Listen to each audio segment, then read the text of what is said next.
Hi guys, ඉතින් කොහොමද? ඔන්න හම්බන්තොට පැත්තේ ඇවිදිනකොට යන්න තියෙන ලස්සනම තැනක් තමයි මේ අපි යන්නේ.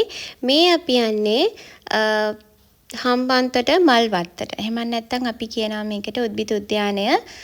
මොකද හම්බන්තොට කියන්නේ මෙහෙම මේ ඒ පැත්තට වෙන්න තියෙන පළවෙනි මල්වත්ත, කියන්නේ ගාඩන් එක තමයි මේක. මේකේ ඇත්තටම වෙන්නේ ඒ පළාතට ආවේනික ශාක වර්ග තමයි මෙතන වගා කරලා තියෙන්නේ.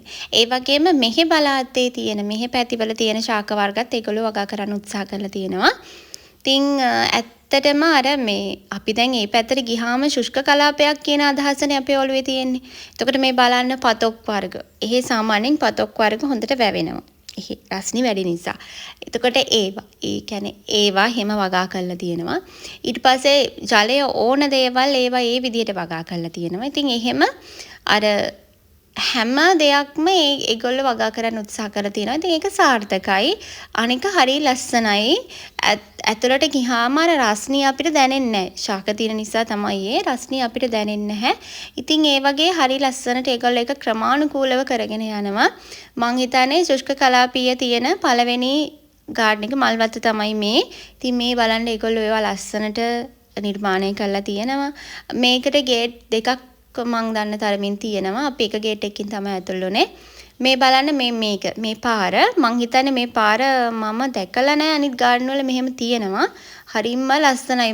ලොකු දුරක් තියෙනවා මේ විදිහට යන්න.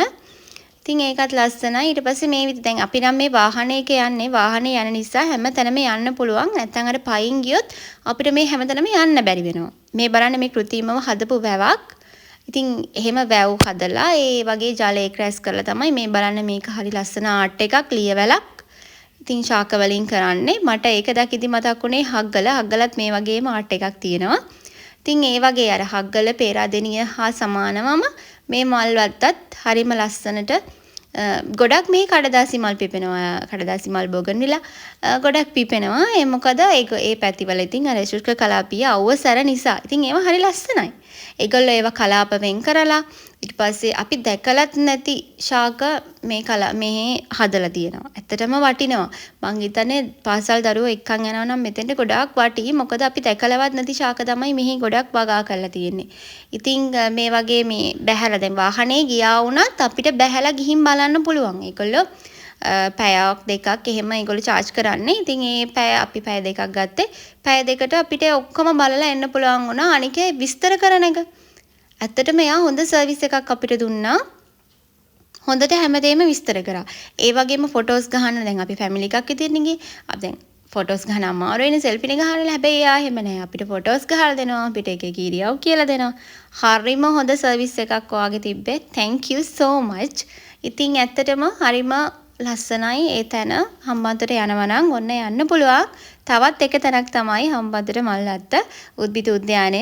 යන්න ගිහින් ලස්සන බලන්න සතුටු වෙන්න කාලා බීලා හැම එන්නත් පුළුවන්. ඉතින් විනෝද වෙලා ඇවිදලා කරලා එන්න. ඉතින් මං හිතනවා මේ හම්බන්තොට ට්‍රිප් එකේ ලස්සන අත්දැකීමක් එකතු වුණු තැනක් තමයි මේ. මොකද අර කලාපාතර වෙනස අපිට හොඳට ඒක දැනෙනවා අපි මෙහි ඉඳන් යනකොට. එහෙනම් මං ගිහින් එන්නම්. Bye.